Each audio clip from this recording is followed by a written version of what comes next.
যার যার ফজরের নামাজ ছুটে যাচ্ছে। সবচেয়ে বড় মুসিবতের কথা হলো ভাই, ফজরের নামাজের কথাটা বারবার কেন বলি?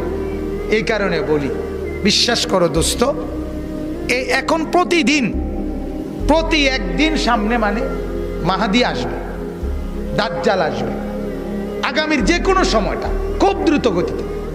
আর মাহাদির পক্ষে লড়বে তারা ফজরের নামাজের মুসল্লি যারা, দাজ্জালের বিপক্ষে লড়বে তারা ফজরের নামাজের মুসল্লি যারা।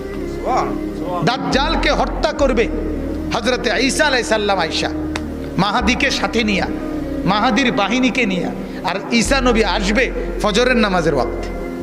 হাদিস হাদিস। স্পেশাল দুটো দোয়া আজকে আপনাদের শিখায়া যাব, শুনবেন।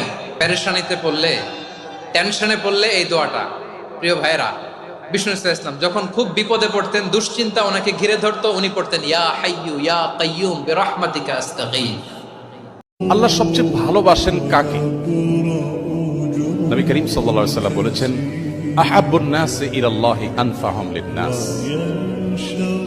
আল্লাহর কাছে সবচেয়ে প্রিয় মানুষ সেই সকল মানুষ যারা সবচেয়ে বেশি মানুষের উপকারে আসে। সবচেয়ে বেশি মানুষ উপকার যারা করে, তারা আল্লাহর কাছে